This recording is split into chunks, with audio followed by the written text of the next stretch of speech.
ভীষ্মই ভগৱন্তক তুতি কৰিবলৈ আৰম্ভ কৰিছে। ভগৱন্তক তেওঁ ইমান সুন্দৰকৈ তুতি কৰিছে যে পদবন্ধে আমাক এইখিনিতে বৰ সুন্দৰ দৰ্শন দিছে।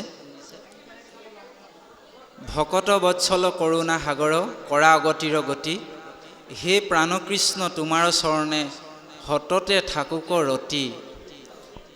ভীষ্মই কৈছে যে হে প্ৰভু, সদায় যাতে মোৰ মতিটো, মোৰ মন প্ৰাণ তোমাৰ দুখানি অভয় চৰণতে থাকে, তাৰ কাৰণে তুমি কৃপা কৰিবা।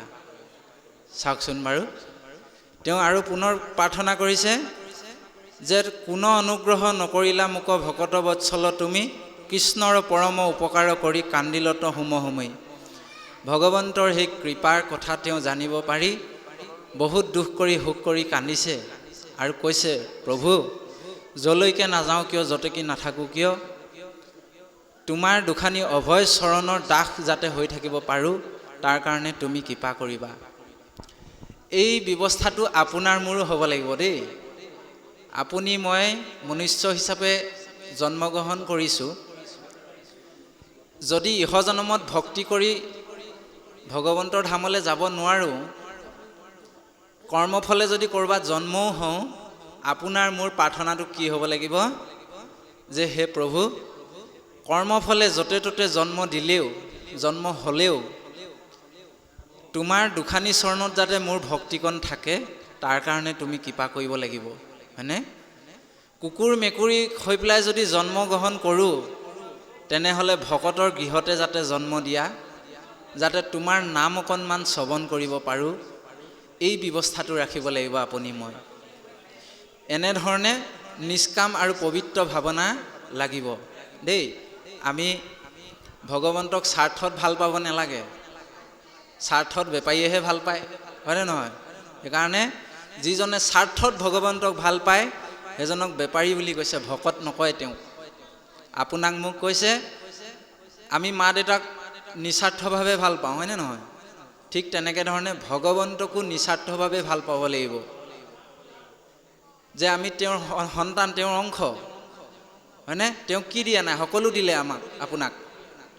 কিন্তু তেওঁক যদি আকৌ বিষয়ী বস্তু বিচাৰি পেলাই যদি আমি বেপাৰী সম্বন্ধটো ৰাখোঁ, তেতিয়া ভগৱন্তই আপোনাক মোক দিব, বিচৰা বস্তু নিশ্চয় দিব।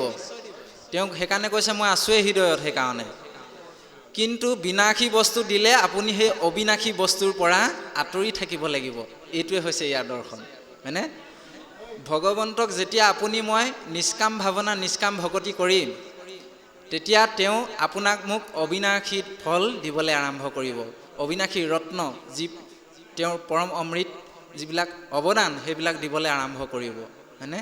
আজি যদি বোলে আপুনি মই ল'ৰাটোৰ চাকৰি হওক, ভাওনা এখন দিম, এই বুলি যদি আগবঢ়াইছোঁ, চাকৰিটোহে দিব আপোনাক, সেই অমূল্য ৰত্নবিলাক আপোনাক আৰু নিদিয়ে, হয়নে? সেইকাৰণে কৈছে যে নিষ্কাম ভাৱনা কৰা। ভগৱন্তই কৈছে মোক খুজিব নালাগে, মই নিজে দিওঁ। সেইকাৰণে মই আছোঁৱে হৃদয়ত, ভকতৰ হৃদয়ত, মোক কেলৈ খুজিব লাগে, মইতো অন্তৰ্যামী, সেইকাৰণে মোক অন্তৰ্যামী বুলি কয়, হয়নে নহয়? আকৌ আহি পেলাই যদি আমি খুজিবলৈ যাওঁ, তেতিয়াহ'লে এইটো সম্বন্ধটো অকণমান বেলেগ ফালে গুচি যায়। সেইকাৰণে আমাক কি বুলি কৈছে, গুৰুজনাই প্ৰাৰ্থনা কৰিছে, গুৰুজনায়ো স্বাৰ্থ ৰাখিছে, কিন্তু তেৰা হ'বৰ স্বাৰ্থটো অকণমান বেলেগ, আপোনাৰ মোৰ দৰে নহয়, হয়নে? আপোনাৰ মোৰ দৰে বিনাশী বস্তু বিচাৰি গুৰুজনাই প্ৰাৰ্থনা কৰা নাই। তেওঁ প্ৰাৰ্থনা কৰিছে কি বুলি, ও ত্ৰাহি গোপাল কৃপাল স্বামী, ও মজিলো ভৱ জলধিত আমি। হে প্ৰভু, আমি এই ভৱ সংসাৰত, ভৱসাগৰত মজি আছোঁ, জন্ম হৈছোঁ, মৃত্যু হৈছোঁ, জন্ম হৈছোঁ, মৃত্যু হৈছোঁ। এই দুখালয় সংসাৰখনৰ পৰা আমাক উদ্ধাৰ কৰা হে প্ৰভু, এই বুলি প্ৰাৰ্থনা কৰিছে, হয়নে? গতিকে আপুনি ময়ো এই প্ৰাৰ্থনাবিলাক ল'ব পাৰিব লাগিব। তাৰপিছত মাধৱ গুৰুজনাই কি বুলি কৈছে, ও যাদৱ জয় যদুপতি ও তোমাৰ চৰণে লাগো। তোমাৰ চৰণত কি লাগিব লাগিব? হে ৰাম শ্ৰৱণ কীৰ্তন নিৰ্মল ভকতি কাকুতি কৰিয়া মাগো। শ্ৰৱণ কীৰ্তন নিৰ্মল ভকতি আপুনি মই মাগিব পাৰিব লাগিব দেই। গুৰু দুজনাৰ দৰে আপোনাৰ মোৰ প্ৰাৰ্থনাবিলাক হ'ব লাগিব, তেতিয়াহে আপোনাৰ মোৰ কৃপা হ'ব, হয়নে? এই বেপেৰুৱা বুদ্ধিটো যদি ৰাখোঁ, ভগৱন্তই বিনাশী বস্তুহে দিব, অবিনাশী বস্তুৰ পৰা আপুনি মই কিন্তু থাকি যাব লাগিব। এতিয়া ভীষ্মই কি বিচাৰিছে? য'তে জন্ম হওঁ লাগে তোমাৰ দুখানি চৰণত যাতে মোৰ ভক্তিকণ থাকে, সেইকাৰণে তুমি কৃপা কৰিবা প্ৰভু। কৃষ্ণৰ পৰম উপকাৰ স্মৰি কান্দিলন্ত হুমহুমি। আপুনি ময়ো কিন্তু ভগৱন্তৰ কাৰণে কান্দিব পাৰিব লাগিব দেই। আপুনি মই ভগৱন্তৰ পৰা বিচাৰিব নালাগে, ভগৱন্তক বিচাৰিব লাগে, হয়নে নহয়? ভগৱন্তক বিচৰাৰ লগে লগে ভগৱন্ত য'তে থাকিব ততে কি থাকিব বাৰু? ভগৱন্ত য'ত থাকিব ত'ত এখন সুখৰ সংসাৰ, মানে অমূল্য সম্পদ আপুনি মই পাবলৈ সক্ষম হ'ম। সেইকাৰণে ইয়াত কৈছে, তেওঁ এটা উদাহৰণ দিলেগৈ লাষ্টত গৈ এনেকৈ কওঁতে বোলে, হে প্ৰভু, তুমি কুৰুক্ষেত্ৰৰ যুদ্ধৰ আগতে প্ৰতিজ্ঞা কৰিছিলা অস্ত্ৰ নধৰোঁ বুলি, হয়নে? তেতিয়া মই লগে লগে প্ৰতিজ্ঞা কৰিছিলোঁ মই তোমাক অস্ত্ৰ ধৰাইহে এৰিম। এই কথাটো ৰাখিবৰ কাৰণেই তুমি কি কৰিছিলা? সেই কুৰুক্ষেত্ৰৰ মানে যুদ্ধত এদিন ভীষ্মই বানেৰে সৈতে কি কৰিছিলে? গোটেই মানে অৰ্জুনৰ ৰথখনক পৃথিৱীত হালি পেলাই থৈ দিছিলে, হয়নে বাৰু? তেতিয়া ভগৱন্তই মনতে ভাবিলে এতিয়া কি হ'ব? তেওঁ ভাবিছে মই অংগীকাৰ কৰিছোঁ অস্ত্ৰ নধৰোঁ বুলি, হয়নে বাৰু? এতিয়া মোৰ প্ৰতিজ্ঞাটোতো অথলে যাব।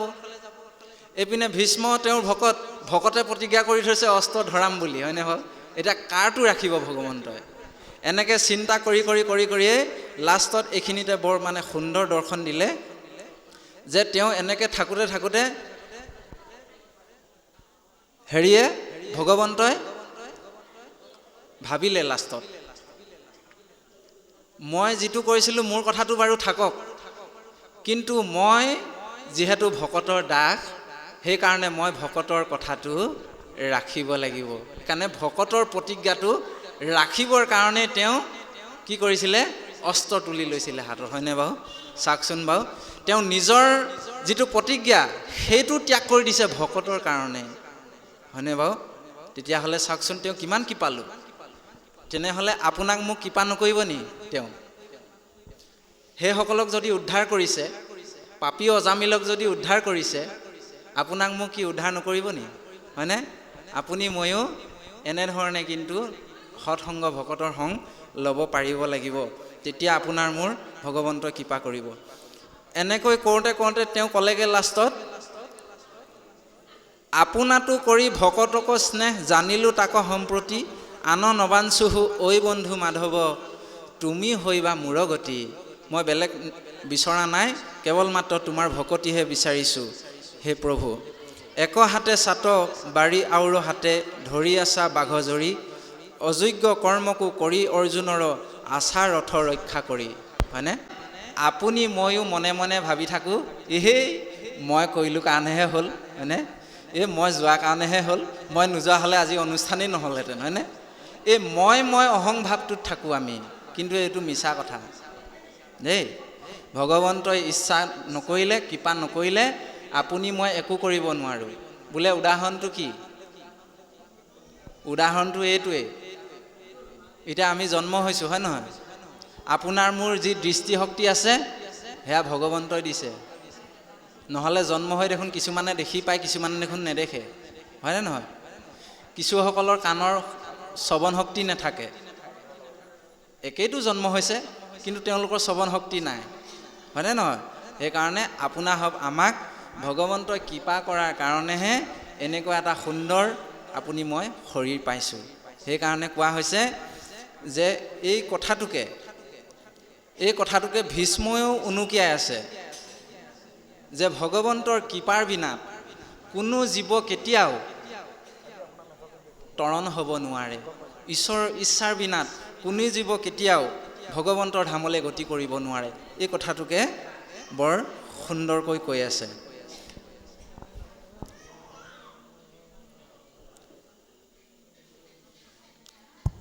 ভকতিৰ বলে দিব্য দৃষ্টি দেখোঁ, নেদেখে আনত অৰ্থাৎ মৰণ সময়ে হৰণ পখিলোঁ, ৰহুক ৰতি তোমাক। গতিকে এই ভকতিৰ প্ৰসাদৰ বাদে মই বেলেগ দৃষ্টি একো দিয়া নাই। এই মৰিবৰ সময়ত তোমাৰ দুখানি চৰণতে মই হৰণে পখিছোঁ।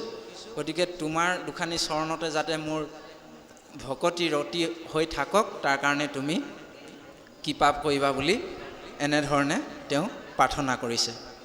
এতিয়া এই সন্তসকলৰ যিখিনি আলাপ আলোচনা মই ল'ব লাগে।